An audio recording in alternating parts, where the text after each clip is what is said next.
नमस्कार दोस्तों, Bharat selection wing लखपड़ा बाग बाराबंकी के ऑफिशियल चैनल पर आप सभी का स्वागत है। डिक्टेशन रामधारी गुप्ता, खंड 1, प्रतिलेखन संख्या 34, 35, 36, स्पीड 120। स्टार्ट होगा 5 सेकंड बाद।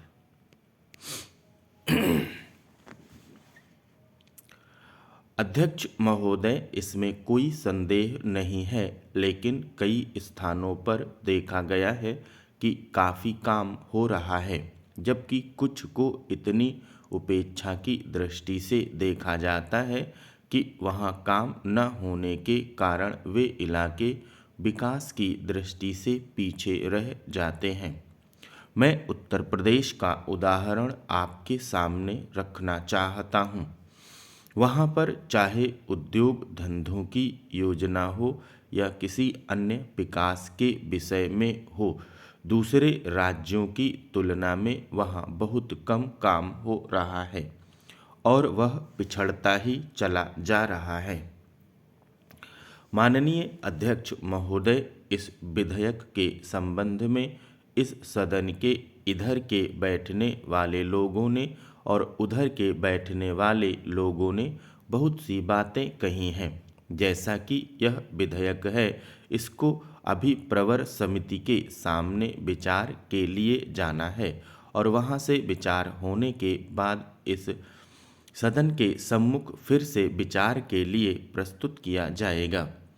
तब माननीय सदस्यों को पूरे तरीके से यह अधिकार होगा कि जहाँ तक इसके अनुबंधों का संबंध है उसमें परिवर्तन कर सकते हैं या उनको हटा सकते हैं।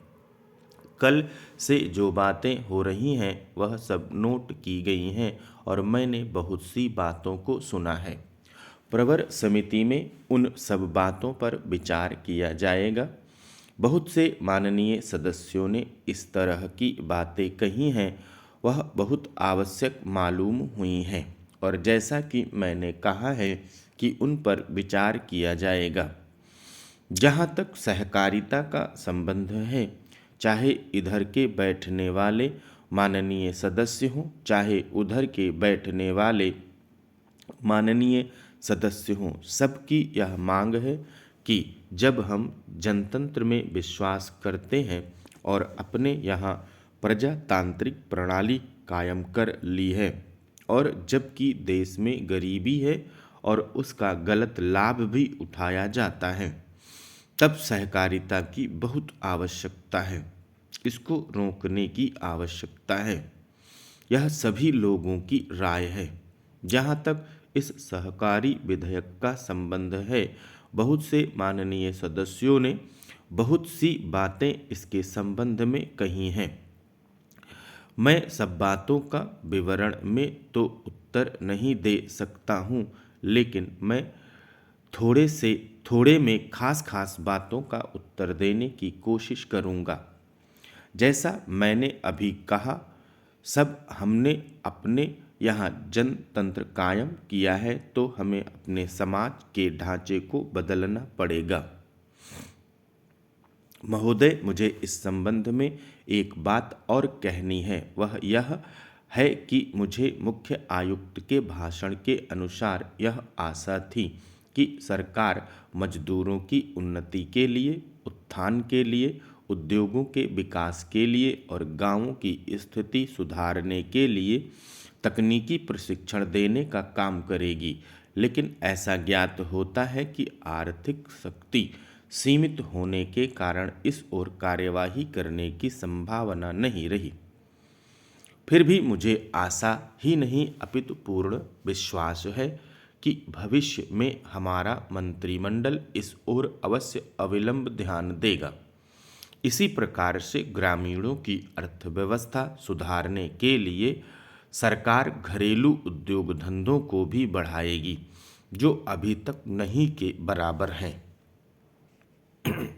भारत की दृष्टि से कुटीर उद्योग बड़े उद्योगों की अपेक्षा अधिक लाभदायक है। पहली बात तो यह है कि भारत एक गरीब देश है और उसके पास इतना पैसा नहीं है कि वह बड़े उद्योगों के लिए पर्याप्त संख्या में बड़ी बड़ी मशीनें मंगवा सके। बड़े उद्योगों के लिए बहुत बड़ी बड़ी महंगी मशीनों की आवश्यकता होती है, जबकि कुटीर उद्योग छोटी छोटी और सस्ती मशीनों से चल जाते हैं। कुटीर उद्योगों के लिए न तो बहुत बड़ी बड़ी इमारतें बनानी पड़ती हैं और न ही बहुत महंगी मशीनों की आवश्यकता पड़ती है। अतः ये उद्योग छोटे छोटे गांवों में भी प्रारंभ किए जा सकते हैं। कई उद्योग तो इतनी छोटी पूंजी से भी शुरू किए जा सकते हैं कि उतनी पूंजी प्रायः हर किसी व्यक्ति के पास होती ही है। कुटीर उद्योगों में दूसरी बड़ी सुविधा यह है कि इनमें बहुत अधिक मजदूरों की आवश्यकता नहीं होती। एक परिवार के सदस्य ही उस उद्योग को चलाने के लिए पर्याप्त होते हैं। घर के सब सदस्य उस काम में हिस्सा बटा सकते हैं। बड़े उद्योगों में प्रत्येक मजदूर को कोई विशेष कार्य सीखना होता है और उस काम में कुशलता प्राप्त करने में उसे काफ़ी समय लग जाता है। तीसरी चीज जो मैं आपके सामने रखना चाहूँगा वह यह है कि जो विचार और सुझाव आपके सामने प्रस्तुत किए गए हैं वे एक पवित्र, शुद्ध और जनता व प्रांत के हित को ध्यान में रखकर ही प्रस्तुत किए गए हैं और मुझे पूर्ण विश्वास है कि बिना किसी दलगत भावना के शिकार हुए आप उनकी जांच करेंगे और यदि वे जनहित की कसौटी पर खरे उतरे तो उन पर कार्यवाही करेंगे।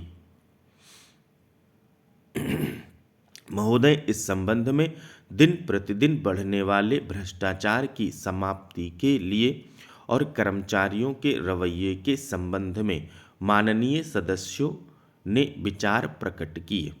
मैं समझता हूँ कि इसमें कोई समझदार व्यक्ति इनकार नहीं करेगा कि भ्रष्टाचार को प्रोत्साहन नहीं देना चाहिए, अतः इस ओर विशेष ध्यान देने की आवश्यकता है। भ्रष्टाचार को समाप्त करने के लिए जो कठिनाइयां सरकार के समक्ष हैं उन पर शीघ्र ही कदम उठाए जाने चाहिए। यदि सख्ती भी बरतनी पड़े तो चिंता नहीं, हमें ऐसे कदम उठाने ही हैं। मैं यह जानता हूँ कि बहुत से लोग, जिनमें कुछ हमारे साथी भी हैं, इसकी कुछ बातों का विरोध करते हैं, परंतु यदि हम देश की उन्नति चाहते हैं, यदि हम देश को आगे बढ़ाना चाहते हैं और विशेषकर यदि आप समाजवादी ढांचे के आधार पर, जिसको कि कांग्रेस ने देश के लिए निश्चित किया है, इस देश की व्यवस्था करना चाहते हैं, तो हमारे लिए आवश्यक है कि हम इस तरह से कदम उठाएं कि जिससे लोगों को अपनी जीविका सुंदर ढंग से कमाने के लिए साधन जुट जाएं। वास्तव में यह सरकार जिसने यह साहसपूर्ण कार्य किया, इस कार्य के लिए सबसे अधिक बधाई की पात्र है। जो लोग यह आशा करते हैं कि हर एक काम उस ढंग से होना चाहिए जिसके लिए गांधी जी हमसे कहा करते थे, और जैसा कि अभी हमारे एक साथी कह रहे थे कि जिस तरह से सरकार ने इस संबंध में व्यवहार किया है वह गांधी जी की नीति के अनुसार नहीं था। यही नहीं, उन्होंने तो एक तरह से कांग्रेस ने जो समाजवादी ढांचे पर समाज की व्यवस्था की नीति अपनाई है उसका विरोध किया, और मेरी समझ में उनकी बात नहीं आती कि एक तरफ तो वह कांग्रेस के अंदर है और दूसरी ओर कांग्रेस द्वारा स्वीकार की हुई नीति का इसी प्रकार से विरोध करते हैं। मैं समझता हूँ कि वह इस बात को भी जानते होंगे कि कांग्रेस द्वारा इस नीति को स्वीकार कराने वालों में अधिकतर वे ही लोग हैं जो गांधी जी के अनुयायी हैं और उनके सिद्धांतों में विश्वास रखते हैं। ऐसी स्थिति में उनकी वह बात समझ में नहीं आती कि आज सरकार प्रजातंत्र और गांधी जी के बताए हुए नियमों के अनुसार आचरण क्यों नहीं कर रही है। यह बात बिल्कुल ठीक नहीं है।